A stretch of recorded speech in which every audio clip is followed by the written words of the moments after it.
दादरच्या शिवाजी पार्कवरती वंचित बहुजन आघाडीची संविधान सभा सुरू झालेली आहे। प्रकाश आंबेडकर सभास्थळी पोहोचल्यात। शिवाजी पार्कवरील वंचितच्या सभेला मोठ्या प्रमाणामध्ये गर्दी झाली आहे। प्रकाश आंबेडकर कुणावरती निशाणा साधणार याकडे लक्ष लागलंय। वंचित आघाडीच्या सभेला काँग्रेस प्रदेशाध्यक्ष नाना पटोले हे उपस्थित आहेत। राहुल गांधींना सभेसाठी निमंत्रण दिलं होतं, पण ते तेलंगणा येथे प्रचारामध्ये व्यस्त आहेत, अशी माहिती पटोलेंनी दिली आहे। वंचित आघाडीच्या सभेला उपस्थित राहू न शकल्यानं राहुल गांधींनी प्रकाश आंबेडकरांना पत्र लिहिलंय। उपस्थित राहू न शकल्याबाबत त्यांनी दिलगिरी व्यक्त केली आहे, तर सभेसाठी शुभेच्छा दिल्या।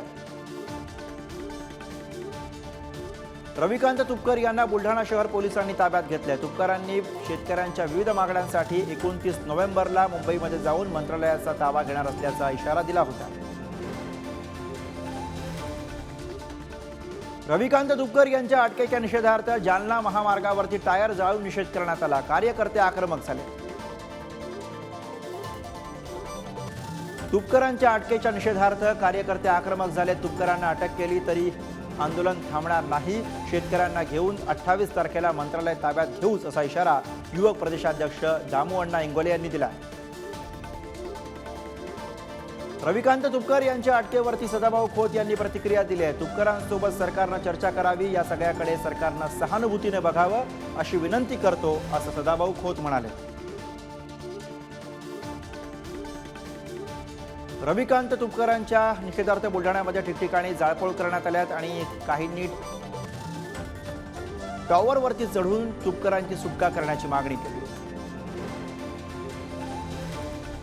अमरावतीमध्ये तुपकरांच्या अटकेच्या निषेधार्थ स्वाभिमानी शेतकरी संघटना आक्रमक झाली आहे। कपिल पडधान यांना पोलिसांनी ताब्यात घेतलेलं आहे। सरकार विरोधात घोषणाबाजी करत होते आणि गरला चौकामध्ये टायर जाळून सरकारचा निषेध करण्याचा प्रयत्न केला। हिंगोलीमध्ये होणाऱ्या ओबीसी एल्गार मेळाव्याची तयारी अंतिम टप्प्यामध्ये आहे। उद्या हिंगोलीच्या ऐतिहासिक रामलीला मैदानावरती ओबीसी एल्गार मेळावा होणार आहे। मंत्री छगन भुजबळ, विजय वडेट्टीवार, ओबीसी नेते प्रकाश शेंडगे या मेळाव्याला उपस्थित राहणार आहेत।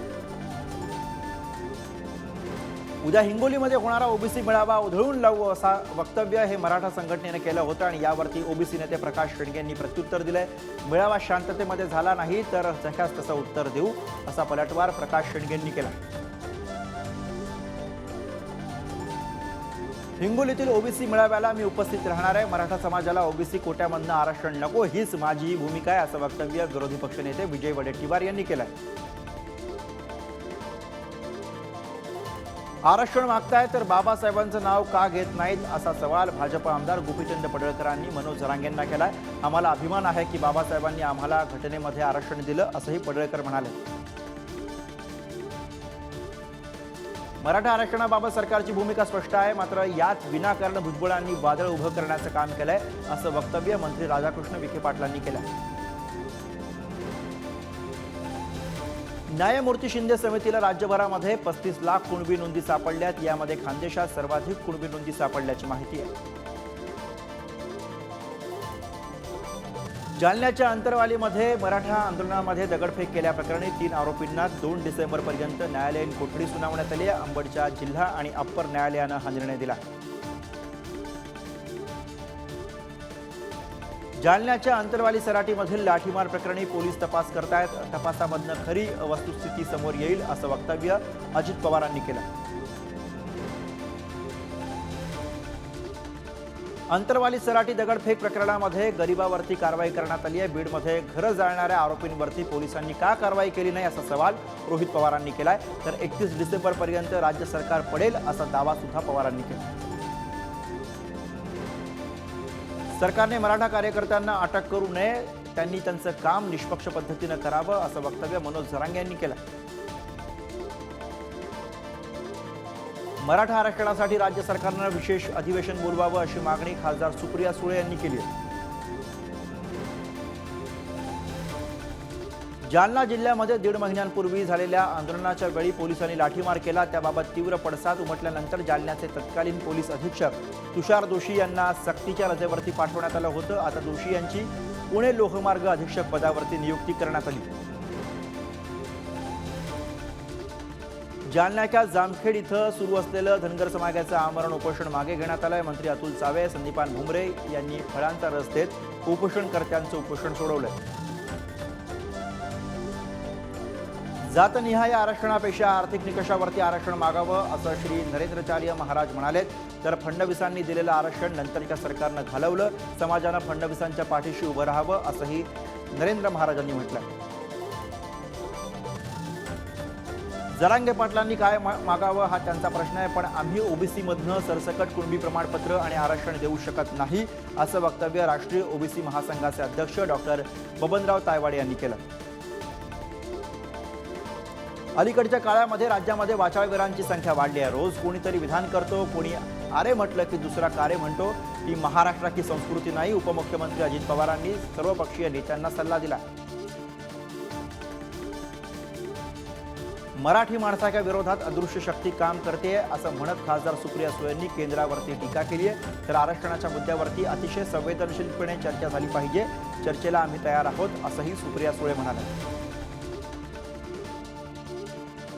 2.5 वर्ष महाविकास आघाडीच्या काळामध्ये किती विकास झाला याबाबत तुलनात्मक तक्ता डोळ्यांखालून घातला तर सुप्रिया सुळेंना लक्षात येईल असा टोला मंत्री शंभूराज देसाईंनी लगावला।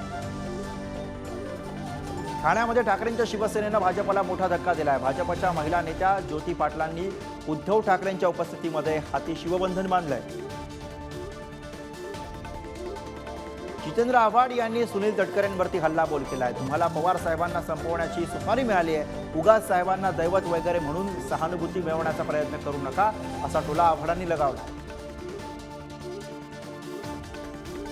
बिहारच्या धर्तीवरती महाराष्ट्रामध्ये सुद्धा आरक्षणाची मर्यादा वाढवण्याची शक्यता आहे। आरक्षणाची मर्यादा वाढवण्याचा सरकारचा विचार सुरू आहे असं सूचक वक्तव्य उपमुख्यमंत्री अजित पवारांनी केलं। महाराष्ट्रामध्ये सध्या झुंडशाही आणि दडपशाही सुरू आहे। मी मराठा समाजाच्या विरोधात नसून झुंडशाहीच्या विरोधात आहे। पुढारी न्यूजच्या ओपन फोरममध्ये छगन भुजबळांनी मोठं वक्तव्य केलंय। मराठा समाजाच्या नाही झुंडशाहीच्या विरोधात आहे असं भुजबळ म्हणाले। पंतप्रधान फसल विमा योजना ही करप्शन ओरिएंटेड स्कीम आहे असं मत शेतकरी संघटनेचे नेते रघुनाथदादा पाटलांनी व्यक्त केलंय। तसंच शेतमालावरील निर्यात बंदी उठवली तरच शेतकऱ्यांचं भलं होईल असंही त्यांनी म्हटलं। नागपुरात होणाऱ्या हिवाळी अधिवेशनाच्या पार्श्वभूमीवरती उपमुख्यमंत्री अजित पवार यांच्यासाठी तयार करण्यात येत असलेल्या शासकीय निवासस्थान विजयगड बंगल्याचं काम वेगानं सुरू आहे। 50 ते 60 मजूर दिवस रात्र हे काम करतात। पंतप्रधान नरेंद्र मोदींनी तेजस विमानामधनं भरारी घेतली। बंगळुरूच्या एअरबेसवरती स्वदेशी लढाऊ विमानातनं त्यांनी उड्डाण केलं। भारतीय बनावटीचं तेजस लढाऊ विमान हे भारताचा अभिमान आहे अशी प्रतिक्रिया उपमुख्यमंत्री फडणवीसांनी दिली आहे। तर त्यांनी पंतप्रधान नरेंद्र मोदी, वायुसेना आणि तेजस निर्माण करणाऱ्यांचे आभार मानले।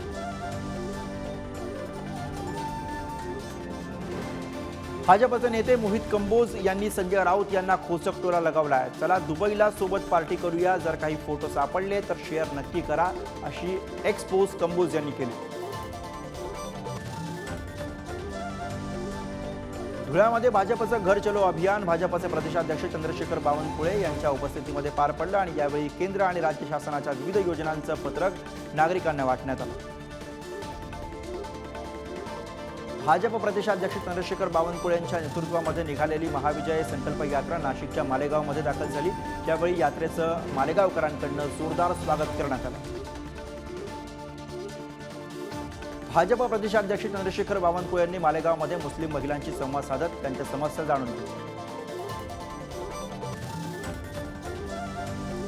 उद्धव ठाकरे हे लवकरच पालघरचा दौरा करणार आहेत। दौऱ्यादरम्यान ठाकरे पालघर जिल्ह्याची पाहणी करणार आहेत। जळगावच्या पाळधी इथं पालकमंत्री गुलाबराव पाटलांच्या हस्ते 60 गावांना भजनी मंडळामध्ये लागणाऱ्या साहित्याचं वाटप करण्यात आलं। यावेळी मोठ्या संख्येनं वारकरी बांधव उपस्थित होते। सांगलीच्या मिरज हॉस्पिटलमध्ये आता हायटेक उपचार होणार आहेत आणि या रुग्णालयामध्ये अत्याधुनिक उपचार पद्धती सुरू झाली आहे। रुग्णालयामध्ये इको कार्डिओ मशीन सुरू झाले। अत्याधुनिक लॅप्रोस्कोपी सर्जरी सुद्धा सुरू झाली। जायकवाडी धरणामध्ये अखेर नाशिकमधनं पाणी सोडण्यात आलं। 192 क्युसेक वेगानं सुरुवातीला पाणीचा विसर्ग करण्यात आला। न्यायालयाच्या निर्णयाचा आधार देत नाशिकच्या दारणा धरणामधनं पाणी सोडलं गेलं। अहमदनगर जिल्ह्यामध्ये निळवंडे धरणामधनं 100 क्युसेक पाण्याचा विसर्ग जायकवाडी धरणामध्ये करण्यात आला। राहुरी तालुक्यामधील मुळा तसंच अकोले तालुक्यामधील भंडारदरा निळवंडे धरणामधनं जवळपास 5.5 टीएमसी पाणी जायकवाडीला सोडण्यात आलं। सांगली कोयना धरणाच्या पाण्याचा वाद पेटलाय। सांगलीला पाणी सोडू नये यासाठी पाटबंधारे विभागावरती मंत्री शंभूराज देसाई दबाव टाकतायत। पाणी न मिळाल्यास खासदारकीचा राजीनामा देणार भाजपचे खासदार संजय पाटील यांनी ही टीका केली। सांगलीला पाणी देऊ नये यासाठी शंभूराज देसाई यांनी दबाव टाकलाय। शंभूराज देसाईंची उपमुख्यमंत्री फडणवीस आणि केंद्रीय गृहमंत्री अमित शहांकडे तक्रार करणार अशी माहिती सांगलीचे खासदार संजय पाटील यांनी दिली। उच्च न्यायालयाच्या निर्देशानुसार जायकवाडी धरणामध्ये पाणी सोडण्यात आलं। समृद्धी साखर कारखान्याचे चेअरमन सतीश गाडगे यांनी उच्च न्यायालयामध्ये दाखल केलेल्या हस्तक्षेप याचिकेला यश आलं।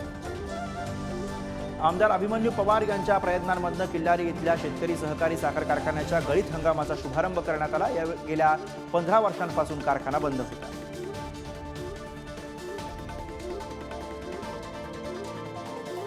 Thank you.